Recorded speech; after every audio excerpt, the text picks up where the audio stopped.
Alright, the results are in, and round 1 is over, with all 3 matches reaching their end. Stay tuned to see the leaderboard, and more stuff at the end. So, with round 1 over, I'd like to recap the highlights of the matches. They're all very interesting, and you all deserve to see how these matches went down. The full videos will be posted later on. So let's get right into it. First match of round 1 was a fight between Adulaire and Pale Rider. If you don't remember their powers, go ahead and see the other video, but if you don't, I'll explain right now. Adulaire can take away body parts, and Pale Rider can damage very hard. 2 very different powers, and I was very interested to see how the fight ended up. So let's see how the fight really went down. Alright, I still should be coming through. So, for those of you watching, this is going to be the first matchup in our little superhero tournament, or as I call the Tournament of Champions. You guys are competing against each other in a race. Who can get forward against the other the fastest? Now, your location is the Thunderdome. Lightning will randomly be striking people here. My best opportunity is trying to create plate as a crystal on the ground and try to make him step on it, because then I can make his legs useless. I'll be looking at targeting his legs and stuff and start blasting there. And if I do get a hit, he's not only going to get hurt, he's going to get hurt over a long period of time. And since this is a race, it's going to be a lot of damage.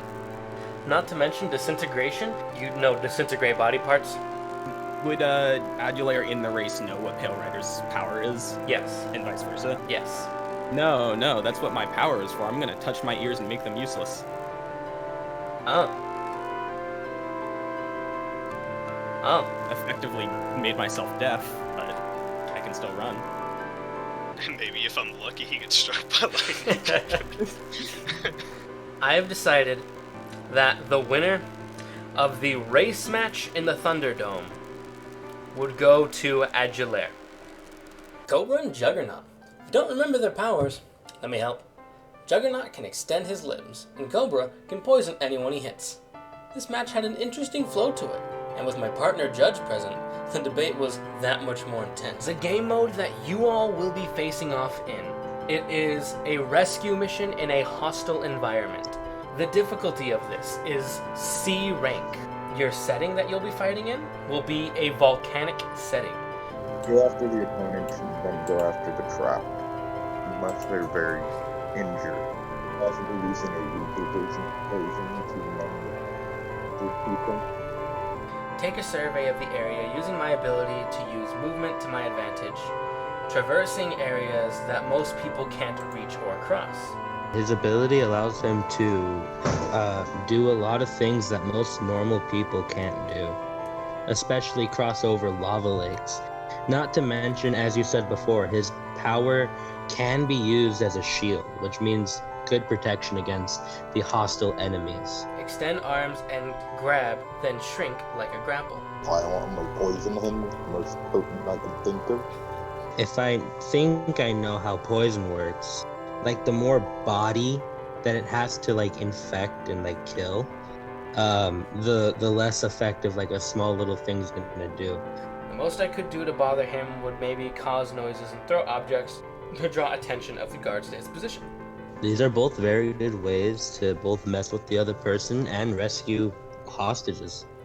So I would say that's what if you want to draw similarities to that, you can. The best I could to delay is extend the attached portion so it takes longer to reach my organs. Now there is something else, Cobra, keep this in mind. Your power only targets the closest person. I went through both of your powers that I sent you just to be sure. You can only hit one person at a time, and you can only hit the closest person. It would take time for him to shrink back down to normal or just a smaller size. I'd use range to my advantage and use body parts to move around, like I said, with the grappling hook hands or long steps and throw objects. I could use a hand to block with a shield hand dealio, and grapple with another to deal with the poison. Unfortunately, I have nothing direct, and I would have to extend the time by literal extension. I'd say that Cobra would win, and that Cobra wins the match, if it wasn't for the fact that they were in volcanic area. He still gets the advantage of being able to cross large lava lakes. Yeah, sure, he can help numb the pain with his poison, which does help. I think the fact is Juggernaut's power is way more suited for rescue. Like you said, reach people, scan the area, cross the volcanic terrain very easily. We give this win to a person because their maneuverability was great, lava lakes posed almost no threat to them, and the fact that they did the better job at completing the objective. We give this round to Juggernaut. It wasn't over for Juggernaut just yet, though. With 2 fights in a row, Juggernaut had to do another fight against Exploding Djinn.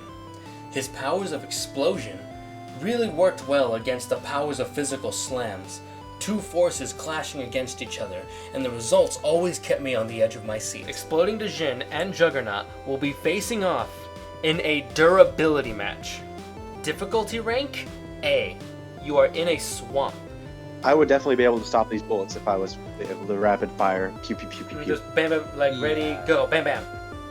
And I can throw off the trajectory of the bullet still.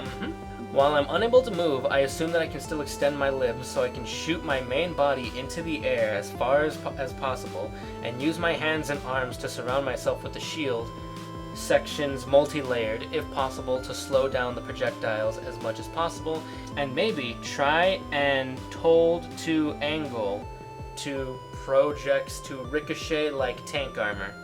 Your plan is to shoot up into the air and then retract everything, so like you're pretty much falling now, and you put all of your shield towards where the bullets are coming from. I can send an explosion into his face so he can't see what's going on. Also, it would shake him up mentally, and it does mental damage as well. So same dealio as last match for me, except I would splash waves to block his vision and take away his control of his explosions. Maybe the explosions would even target the close waves and backfire as he has little control. Him using the explosions in water, he brought up a good point of his own explosions making water, and because of the force that the explosion makes, there is a good chance that his waves will combat the waves that Juggernaut is using. Use smaller appendages to intercept the explosion. As it's a mental effect, I'm assuming it'll be akin to blowing my finger off. While it would have hurt a lot in a life or death scenario, most people can steal themselves to lose a limb, like in Saw when 2 dudes had to make that choice, and abuse the distracted power to allow shooters to move in more into Djinn, while his defenses are slightly down and more focused on offense. I have 4 limbs sacrificing 1/4 of my defense to expand the distance of an explosion from me, and my central core seems like a pretty solid trade-off. That is a good point. The Djinn came out using force, and he has a fair amount of force. The one thing that I'm having trouble thinking about, though, is how can the Djinn throw off a bullet's aim, an A-tier bullet, with such speed, such velocity, to the fact where he can maybe nudge it a bit, but nudge it to a different part on his body. Normal bullets, I think it would throw off completely. Maybe even B tier. Oh yeah. Juggernaut has room for error. Juggernaut can almost put it to a stop. It goes through barely. The bullet probably won't even go through his body. It'll be halfway. Or I'm probably underestimating it. It'll still go through, but not as easily as Exploding Djinn's. So we give this round, the final round, to Juggernaut. Now, Exploding, you do have an opportunity. You can challenge Juggernaut to a combat fight. yeah, I want to do that. I would go for the face to blind him, and I don't think he would have a good counter for that.